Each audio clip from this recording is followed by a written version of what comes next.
Today, we are going to be trying something a little bit different than normal. Rather than my usual highly edited videos full of shenanigans, we are going to be trying something a little bit more active.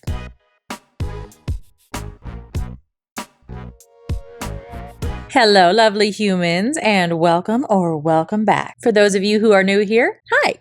I'm Heather. I am a woman who is just on a journey to get healthy mentally and physically. And if you want to stick along for the ride and hit the subscribe button, that would be fantastic. What I want you guys to do today is to pause this for just a second and take yourself outside on a walk. Now, I know you are excited to go on that walk and get those endorphins in, but there are two things that I need to tell you about first. One, please don't forget bug spray. Mosquitoes are awful. And two, and much more importantly, we gotta take a second to say thank you to the sponsor of today's video. Huge thank you to Bob and Brad. You may have heard of them, the dynamic duo, the physical therapists. I have spent the last few years watching their videos, learning tons, and I love that they make as many videos as they can with the goal of helping people. And they've also extended this mindset to their products, like the D2 mini massage gun. That's right, I have one, and it's amazing.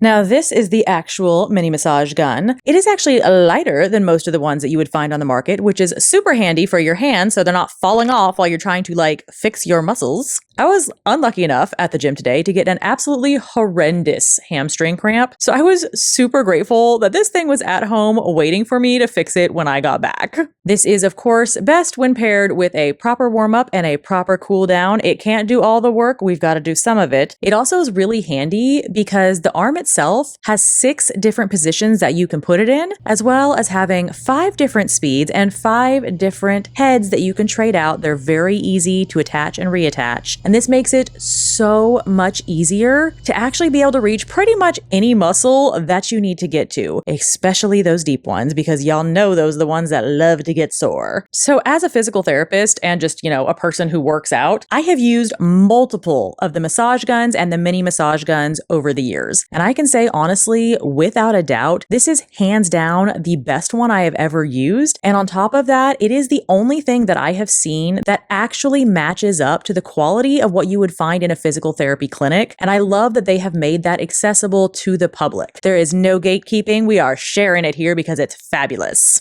If you're struggling with muscle soreness or you really just want to up your recovery game, I would highly recommend this. I know that I'm still fairly new to having sponsors on my channel, so I just want to take this moment to remind you guys that I am not going to put anything on here that I don't genuinely believe is a good product. If it is something that you would like to check out for yourself, they were kind enough to give me a code that you can put in at checkout for a discount, heck yes, and I will make sure to have the link for you guys in the description box. Now, if I remember correctly, I believe you guys have a walk to get back to. If for whatever reason where you live right now is absolutely foul outside, I feel your struggle. I live in Texas. We get 2 good months of the year, and I swear the rest are a hot mess. What I want you to do instead is to listen to this video while you are doing something active. Take a second, do a mobility routine, get your stretches in, maybe listen to it in the background at the gym, but do something that is healthy for you while you listen to me chat today. It's not going to be as highly edited, so you don't have to worry about having your eyes glued to the screen. Just make good decisions while you listen. I'm thinking about calling this series Fitness Fridays, but I am absolutely open to suggestions if anyone has anything more witty sounding. Today, I want to talk about failure, or more specifically, how people see themselves when they think that they have failed or are failures. I'm talking about what happens when things go wrong. And in life, there are definitely going to be things that go wrong, whether that's with your weight loss journey or just something else in general, but it's going to happen at some point in time. And how we handle that says a lot about us and about how healthy we are mentally. It's all about mindset. For the sake of this video, we're going to focus on weight. Let's say, for example, that you go to weigh yourself weekly, as one does, just to kind of see how you're doing. You think you've made all the right decisions, you've been active, you've had those vegetables, and you're thoroughly expecting to see something fabulous reflecting on that scale. But you get on the scale, and you've either not moved it even a smidge, or it's gone up. The first thing that a lot of us tend to do is say to ourselves, wow, I really failed at weight loss this week. Or they take it a step further and they just think that they're a complete failure at weight loss as a whole. But there's something wrong with that method of thinking. And here's why. When you say you failed at something, that implies that you have finished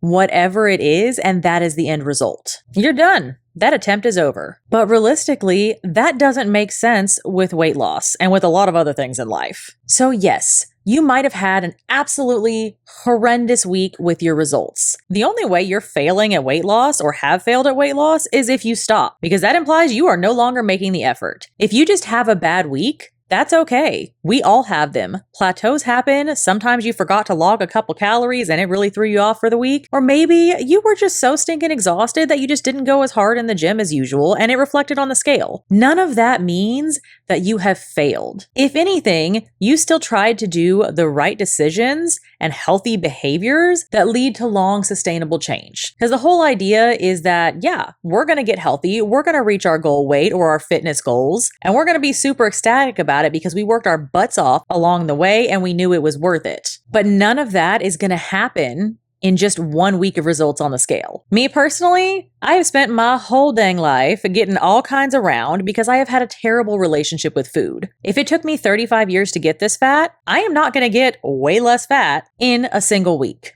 So I want to give you guys a little bit of homework for this next week. Anytime you're feeling frustrated, whether that be with weight loss or something else, I want you guys to completely remove the word failure from your vocabulary, unless you are absolutely done with the event. So let's say this coming week that you have a 5K planned. You've been training for it, you've worked your butt off, you're excited, and you're like, heck yes, my goal is to do this 5K in 23 minutes. I don't know what a reasonable time is for a 5K. The last time I tried one, I was like 10 years younger, still fat and out of shape, and it was like, I think 47 minutes, but I was still proud of myself for finishing. Whatever your goals are, they're relevant to you. It doesn't matter what anyone else's are, okay? So just a little side note there. But you run your 5K, and instead of meeting your time, let's say you got about 33 minutes. You're not going to say, I failed at this, because that is self-limiting talk. It basically creates a self-fulfilling prophecy. If every time something goes wrong, you keep saying to yourself, wow, I'm really bad at this. Wow, I suck at weight loss. Man, I'm never going to get in shape.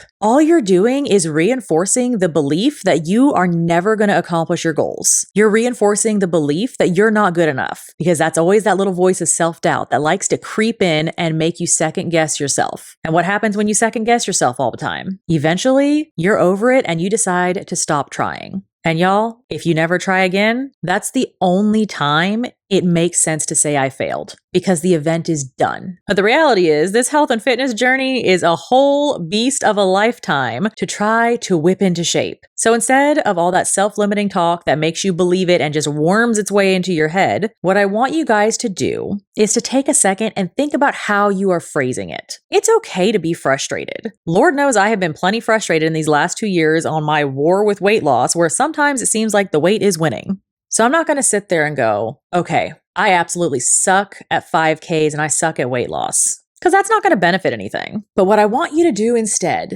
is to use the principle of self-talk. Just keep it short, sweet, and simple. Instead of reiterating all your doubts to yourself, I want you to say, okay, that didn't go as well as I hoped, but I'm not giving up. I can do this. Whatever the phrase is, find something that's kind of like your catchphrase that works for next time. One thing in particular, and I got this one from a Chris Terrell podcast, which if you ever want a good weight loss podcast, highly recommend. It is on Spotify. One piece of self-talk that he had mentioned using whenever he is battling himself, especially if it's over putting something in his mouth, which in my case is a struggle because your girl is a sugar addict. If you are struggling with, say, the decision-making aspect, instead of just being like, oh, okay, whatever, I'm never going to lose the weight, I might as well just eat this. Self-limiting prophecy right there. Take a second and say, okay, I do really want this piece of cake right now. I'm acknowledging that I want this, but I want my goals for health and fitness more than I want this piece of cake right now.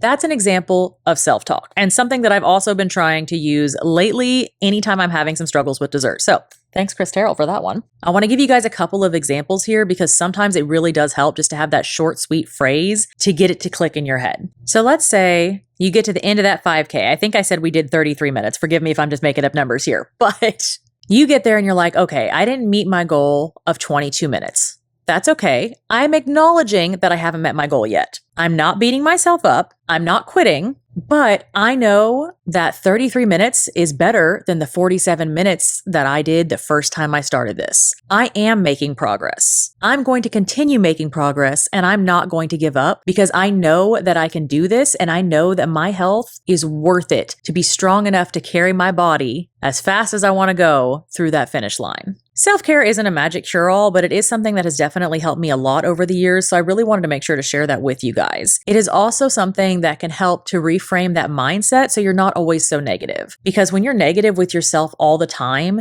it can be really easy to slip into those self-loathing patterns where you basically are just like, man, I'm a sack of crap and I am worthless. And it's so easy to get stuck that way. But if you start working in those little bits of self-talk that are positive, gradually, it can help you to kind of learn to love yourself along the way because you're building the belief that you can do all the things that are kicking your butt right now. Not because they aren't hard, but because you are dedicated and you're taking the time to train and to learn and to do whatever it takes to improve those habits that are hopefully healthy ones that you're trying to create. It's also a really good way to help you to avoid that all or none behavior. All or none behavior is kind of like seeing things in black and white. I didn't meet my goal for weight loss this week. I must be terrible at weight loss. Forget this. Rather than saying, okay, I had a rough week, let me take a moment to pause and reflect on what went wrong. You need that positive self-talk to kind of keep you motivated to keep going and to not beat yourself up. But you also need that component where instead of just doing all or none thinking and saying, forget it, it's worthless, you need that level of self-reflection to go back and say, okay, something isn't going right. Sometimes it's something as simple as, oh my gosh, I forgot to track that blasted Uncrustable that I love to have at the end of the night for my snack. I'm stopping buying Uncrustables because your girl cannot contain herself. It's just a tiny sandwich, but it's somehow magical.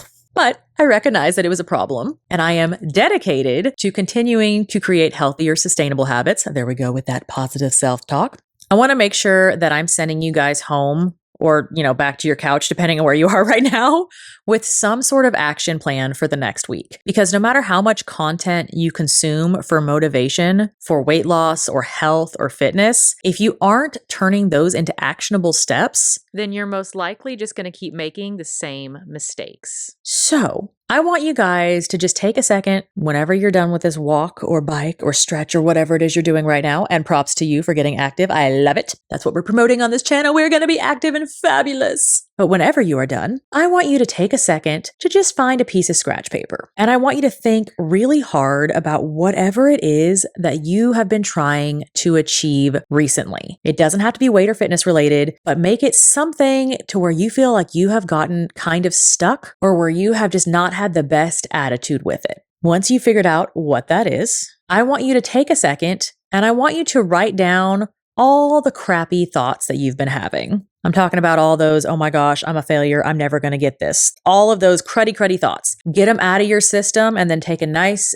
deep breath and start to focus on how you can reframe your thinking. I want you guys to come up with one phrase, one sentence, maybe two sentences. If you're wordy like me, y'all know I struggle. 1 to 2 sentences about how to reframe that thought into a positive one. So instead of the negative talk, for example, like, I love Uncrustables so much, I'm never going to be able to give them up, turn it into, I love Uncrustables, but I'm really excited to try new things and find other healthy snacks that I can enjoy.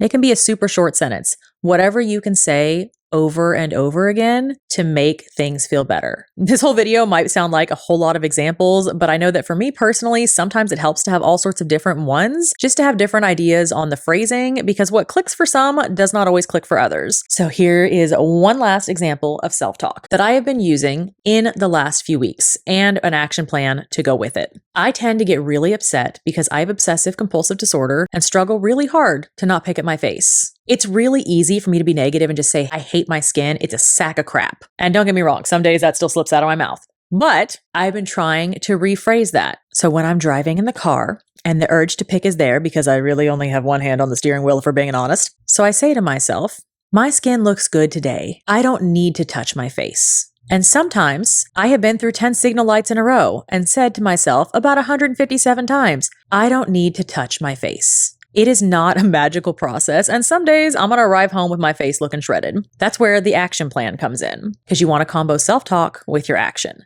So, when I'm driving, not only am I saying to myself, I don't need to touch my face whenever the urge is there, but I'm adding in the extra action plan of having a pair of gloves that I can put on in the car so I have no option to shred my face. So back to your list. You've already written down your good self-talk, I hope, and I hope it's fabulous. You've got this. Take another second to troubleshoot whatever the thing is that's bothering you and figure out where you went wrong, not with the talk, but with the actions. In my case, it was leaving my hands available to touch my face. Just an example. Whatever that thing is where you went wrong, I want you to come up with something small, not something big. We're not going with giant life changes, small, doable ones. Come up with something small that you can do to work towards, with that self-talk, improving whatever it is you're struggling with this week. So if you are okay with it, feel free to leave below just kind of what your action plan is for the next week, and I'll be sure to leave some encouragement as best I can.